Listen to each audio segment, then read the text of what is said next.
Welcome to Bird's Eye View of the Union Budget presented by Purple Pond. In the next couple of minutes, we will be presenting to you the highlights of what changes were brought in today. In the taxes segment, the new asset class is being quite famous these days. Not being left behind, the government last year has announced their plans to introduce the e-rupee. The current budget session, the finance minister has included the digital assets in the taxation. The government will introduce blockchain-based cryptocurrency in the coming financial year. There will also be 30% income tax on transfer of digital assets. Loss from this asset class cannot be set off against other incomes. Also, gift from cryptocurrency will be taxed at the receiver's end. Most awaited income tax changes are not seen in the proposed budget. This being said, the finance minister introduced a new provision to allow taxpayers to file an updated return within 2 years from the end of relevant assessment year. For cooperative societies, the alternate minimum tax has been cut to 15%. There is also a proposal to reduce the surcharge to 7% for societies which have income between 1 to 10 crore rupees. For government employees, the tax deduction limit has been increased to 14% on employers' contribution to NPS. In the infrastructure segment, the national highway network to be expanded by 25,000 kilometers during the financial year 2022-2023. The concept based on successful one district, one product scheme.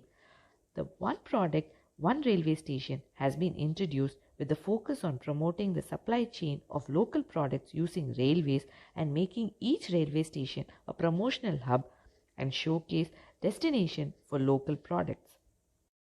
It will likely help develop more efficient logistics for farmers and agri-enterprise and present unique regional product to wide audience, that is, railway travelers passing through the station.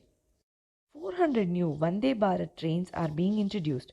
Vande Bharat is a name given to India's own semi-high-speed train set, a collection of 16 coaches, self-propelled and do not require engine to haul them. This is called distribution traction power, which is increasingly becoming the norm worldwide as opposed to locomotive-hauled trains. 100 new Gati Shakti terminals are being introduced. Gati Shakti is essentially a digital platform to bring 16 ministries, including railways and roadways together for integrated planning and coordinated implementation of infrastructure connectivity projects. The multi-modal connectivity will provide integrated and seamless connectivity of movement of people, goods, services from one mode of transport to another.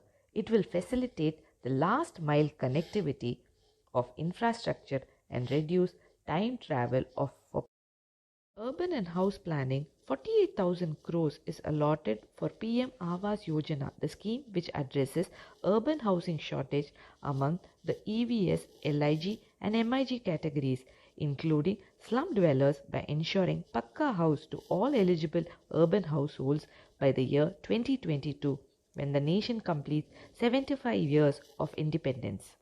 In 2022-2023, 80 lakh houses will be completed for identified beneficiaries of PM Awas Yojana. 60,000 crore allocated for providing access to tap waters to 3.8 crore households.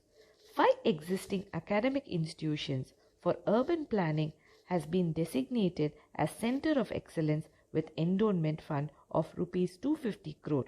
The government will introduce modern buildings bylaws.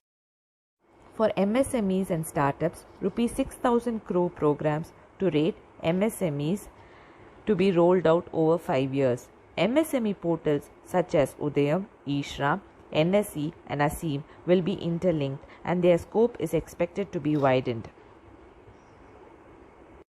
In agriculture sector, government to pay Rs 2.37 lakh crores towards procurement of wheat and paddy under MSP operations. 2022-2023 has been announced as an international year of millets. Railways will develop new products for small farmers and MSMEs. In education, states are encouraged to revise the syllabi of agriculture universities to meet the needs of natural, zero-budget, organic farming, modern-day agriculture. One class, one TV channel program of PM E-Vidya will be expanded from 12 to 200 TV channels. Digital universities to be set up to provide education to be built on hub and spoke model. One class, one TV channel will to be implemented to provide supplementary education to children to make up for the loss of formal education due to COVID. In finance and inclusion, Rs 1 lakh crore financial assistance to states to be provided in 2022-2023 to catalyze investments. Proposed to introduce digital rupee by RBI using blockchain technology starting 2022-2023. Measures will be taken to step up private capital in infra sector. To speed up voluntary winding of companies. 75 digital banks in 75 districts will be set up by scheduled commercial banks to encourage digital payment. In the telecom sector, spectrum auction will be conducted in 2022 for the rollout of 5G. The scheme for design-led manufacturing to be launched for 5G ecosystem as a part of PLI scheme to enable affordable broadband and mobile communication in rural and remote areas. For defense sector, the government committed to reduce import and promote self-reliance in defense sector. The defense R&D will be open for industry startups with 25% of defense R&D budget. Private industry will be encouraged to take up design and development of military platform and equipment in collaboration with DRDO and other organizations through SPV model. For railways, as mentioned earlier, 400 new generation Vande Bharat trains to be manufactured in the next 3 years. 2,000 kilometers of rail network to be brought under indigenous Kavach, the new safety and capacity augmentation technology. Kavach is an indigenously developed anti-collision technology that brings the probability of just a single error in 10,000 years.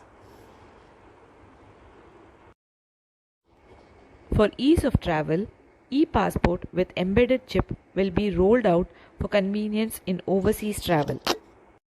Thank you for listening to the bird's eye view of the Union Budget presented by Purple Pond. To understand the implications of this budget on your investments, you can write to us at info@purplepond.in or talk to us at 9440 55 430.